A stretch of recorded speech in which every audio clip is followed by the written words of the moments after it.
What's up, guys? Whenever I'm working with someone who's confused about marketing themselves for the purpose of generating leads, we first have to understand that marketing and lead generation is really just the same thing.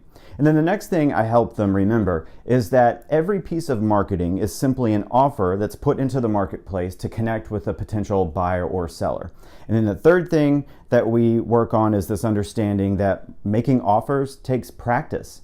And so the next thing that people ask is, all right, well, Jason, what am I going to offer? And in real estate, the first thought that we have is, well, let's just offer a listing. But if I don't have a listing, I'm going to advertise information about an open house that I'm hosting. And that's really just advertising someone else's listing.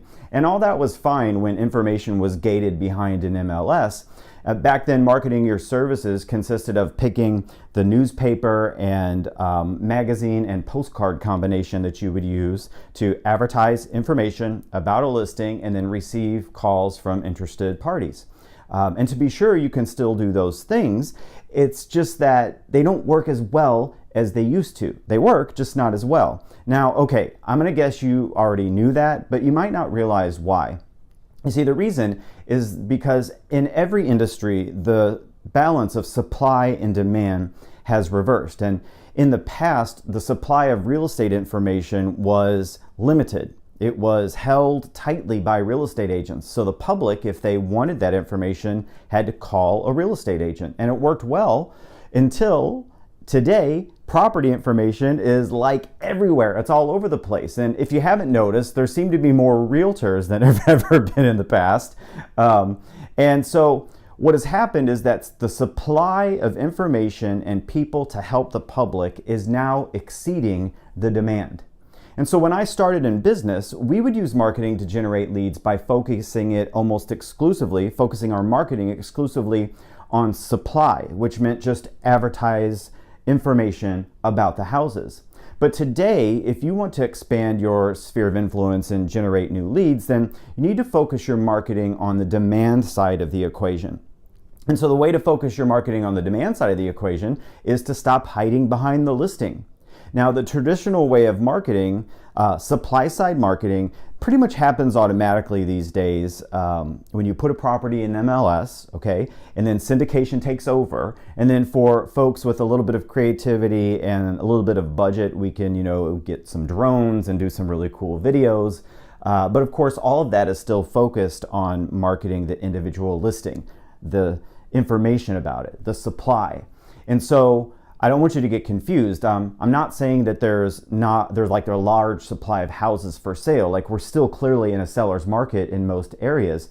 It's the information itself and the help from service providers, realtors, which is the supply. Okay, so I live in Austin, and when people move here, they pretty quickly discover we have an insane traffic problem going on. And so finding a place to live where you have a reasonable commute is pretty high on most people's lists.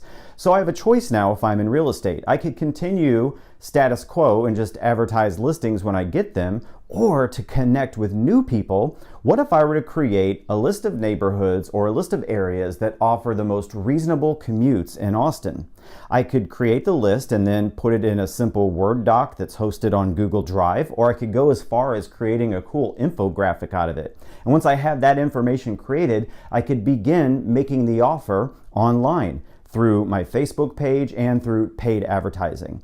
And so the demand is for an easy commute, but it could also be for a bigger lot or a smaller lot or walking distance to cool restaurants or, think lifestyle issues. It's not necessarily always about the house. People move because they think that when they move from where they are to where they want to go, that their life is going to be improved. Now, here's what stops most people from getting creative like this. The first and biggest is no money. And you just have to understand that when you're in business for yourself, even if it's just a little tiny bit in the beginning, sacrificing in other areas to scrape together some type of advertising budget is necessary. You have to get started to meet people, connect with them. Eventually they'll become clients. Then you can start setting aside portions of each commission to have a consistent marketing budget to kind of get a snowball effect going and keep this thing going. The second is a lack of basic technology understanding these days. And When it comes to this, it's another thing that I think people need to hear more often is that you have to learn the tools of your trade. Just like when I started in business, I had to understand where advertising was done in real estate. It was newspapers and magazines, and okay, so it wasn't as complicated as technology seems to be today, but I still had to learn it. I still had to learn how to place an ad and where to send the check. And these days, if you're going to advertise, you still have to learn how to do it on Facebook, how to advertise online. If you're going to use Google or any of the other options out there, you have to learn the basic tools of your trade.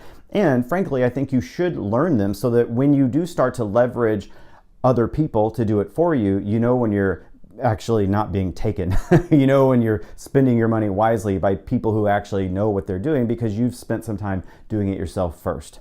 The third thing that stops people is impatience. People get super impatient these days. I mean, I've said this before, but like we can barely watch an 8-second video online before we're swiping through to the next one. And that's a problem because this stuff doesn't pay off immediately, and so patience is required. Sometimes you're going to spend your money on an ad and it's going to be like crickets. You're not going to hear anything. And guess what? That happened to me too. I'd spend a couple $100s on a newspaper and magazine ads and get like no calls. Can you imagine?